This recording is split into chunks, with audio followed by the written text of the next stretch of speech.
coffee going. Okay, so I brought a little friend along this morning. This is my orchid. Yeah, it's real. And there's still 2 more buds to open.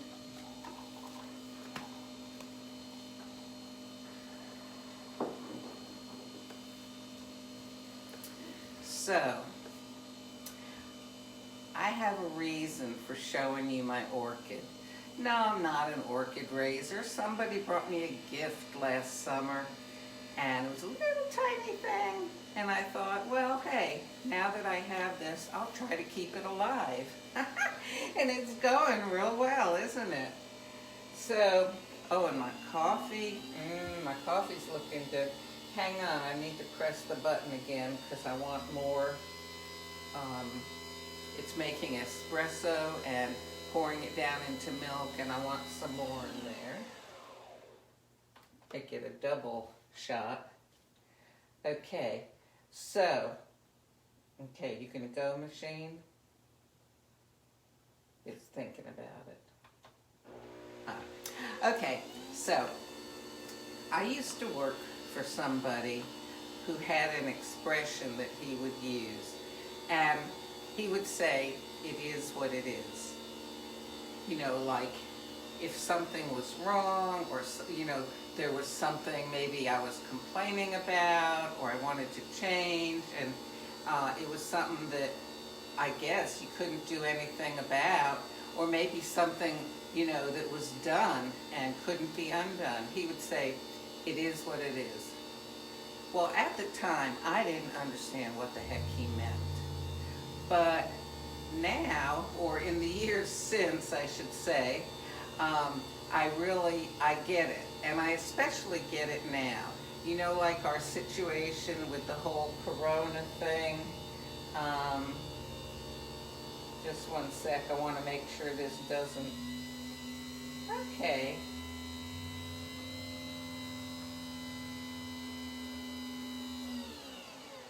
Sorry. Okay. Nice, huh?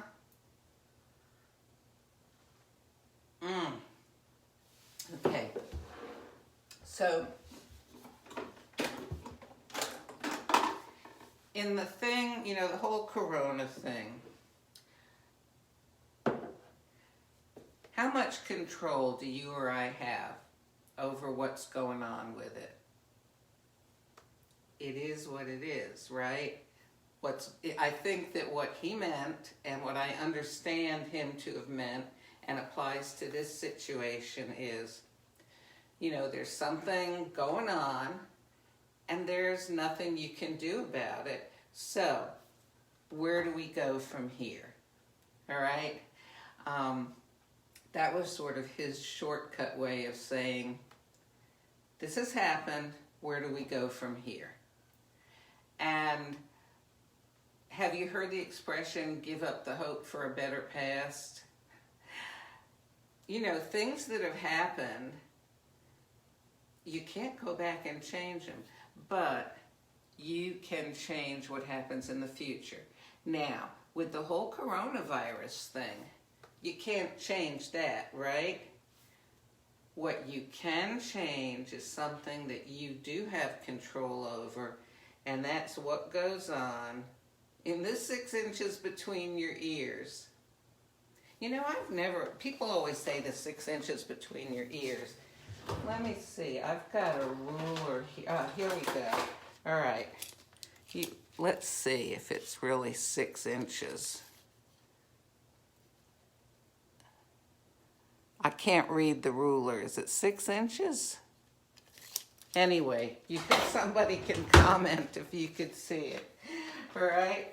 Anyway, the several inches between your ears. In other words, what goes on in your own mind is something that you can control, and only you can control, because either you're making a decision to be affected by whatever you hear and whatever, other people are doing or saying or how they're reacting or your emotions, or you're making the decisions. Now, I added in your emotions. This is going to be technical scientific stuff, folks. Your emotions live in the back of your brain. So technically they're not right between your ears, right?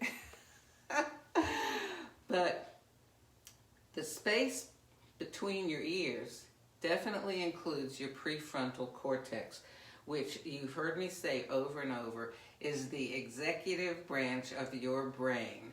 And I am not trying to draw any correlations between that and the executive branch of anybody's government here, because I know that there are people from several countries that I see are listening. Okay, this is your country, okay? Like mine is the country of Sylvia, and my prefrontal cortex is what allows me to make decisions, reasonable, practical, thought out, what I have decided to do, decisions, okay? And you know what, like I know that I come on here and some people say I have a calming voice.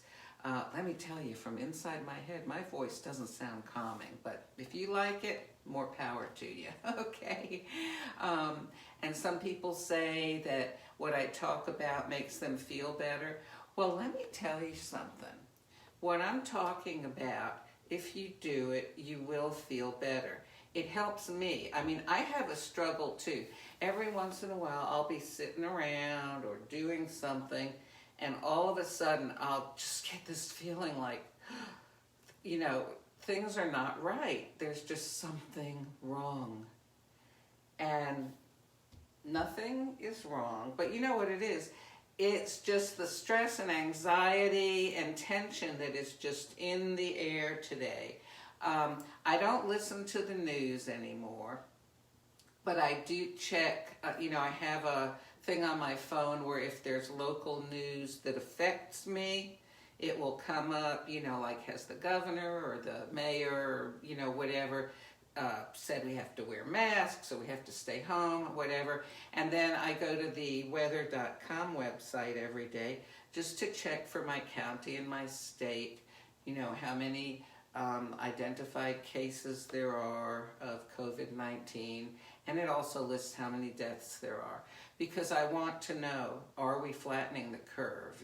Are we stopping the increase so that it's more like this than like that, okay? And if you don't understand that curve thing, let me explain it like this. This is like an opposite example, okay? If you wanted to make a lot of money, and let's say you invested in the stock market, okay? And your money, let's see, I think for you it would be, I'll do it like I'm looking at it, okay? Because I don't know how this camera reverses things. Okay, so let's say you're starting out here with however much money you have, and you invest it. And this is time, okay? So like, let's say from here to here is a year, all right? And your financial advisor sends you something at the end of the year, and he says, wow, look at how your money went up. But what if he sends you a thing that says, look, your money went up and then it went down? Okay, wouldn't you rather have your money go up like this or like this? Okay, so if you think of it, it's sort of like things increase fast like a rocket, or those rockets that people make that go up and then they go whoop.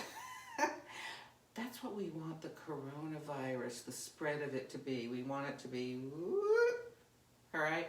Because if it goes like this, then there's not going to be enough health care resources to take care of it. So I just check, because I want to see if the effort that I'm making and those that I know are making by staying home and therefore not risking getting infected or spreading it, if they have it and they don't even know they have it. I want to see if that's having an effect. So I've been wondering how to explain that flatten the curve thing. So, you want your money to go like this. You don't want it to go like that. With coronavirus, we want it to go like that, okay? I don't know if that helps anybody understand. Well, anyhow, so I was saying that we only have control over what's in our minds.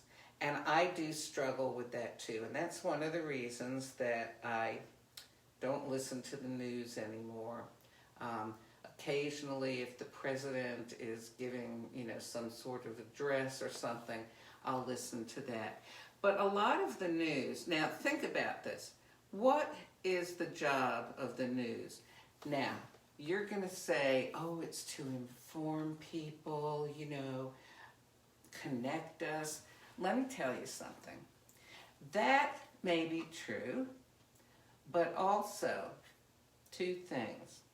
One, whoever is reporting is putting some kind of slant on it, some sort of bias, okay? Just think about when you've told somebody about something that happened and someone else that was there for whatever happened tells what happened. Usually your two stories are going to differ some, okay? Why? Well, you're individual people, right? So that happens with reporters, and also because, as you know, different news services have different agendas, like some of them are in support of certain things in life and some are against certain things. Okay, so you have that bias to deal with. But is a news service, it says service, is it a business? Do they want to sell newspapers? Do they want people to listen to their broadcast, to tune into their internet channel? Yes, okay, because that keeps them in business, all right? So it's also a business. They're making money, all right? So you need to keep in mind that, why don't they report things like, oh, fireman, saves kitten stuck up in tree and little girl is so glad. I mean, all right. That's an extreme example. But why is it always bad news? Spectacular things, horrifying things, things that make you, like, oh no, what's going to happen? Well, because then, it titillates you. It stimulates your emotions. It keeps you interested. Okay?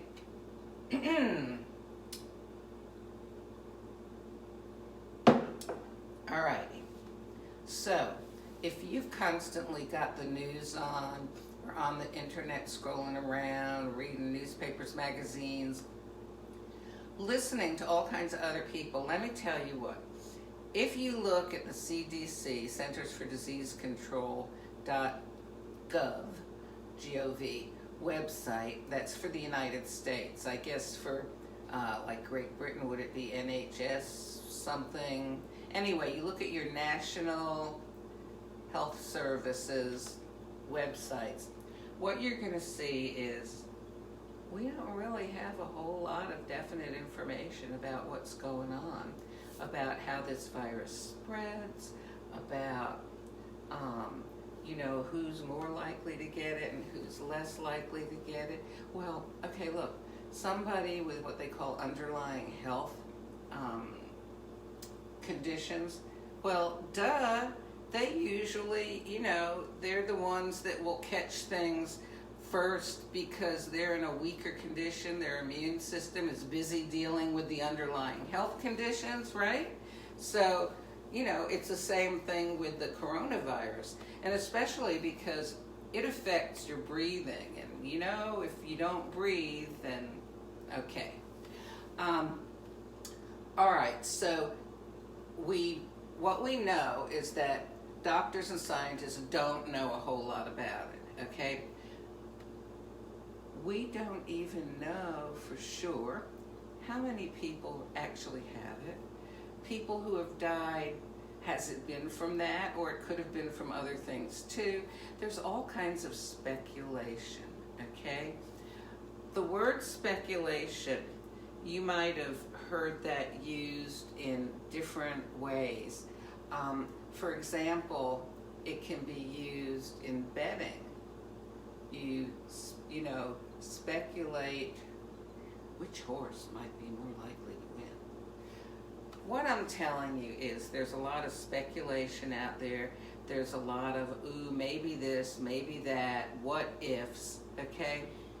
Look, you know you, or hopefully you're getting to know you better during this time, now that you have more time to think about you or your situation. Stop listening to all of that outside stuff. It is what it is, okay? Be like my orchid, all right? It's going ahead and blooming anyway, all right? Despite whatever's going on, it's going ahead and blooming, okay? What you need to do is take care of yourself and those for whom you're responsible, and stop going off on emotional roller coasters, and say to yourself, okay, can I do anything about this virus thing? I can't. So I'm going to be like Sylvia's orchid here, and it had 1, 2, 3, 4, 5, 6. These blossoms were just buds before. And can you see? There's 2 more buds. This one is getting larger. Every day this one's getting larger, and soon they'll open in their time.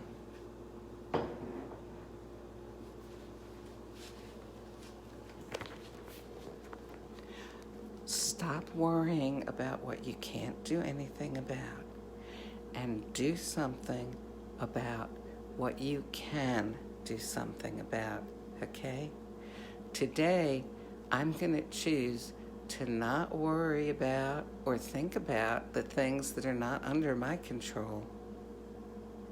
I'm going to think about what's under my control and look at areas that maybe I could improve. And I'm going to make a plan and work on those. Because the other stuff, it is what it is, right? God bless you.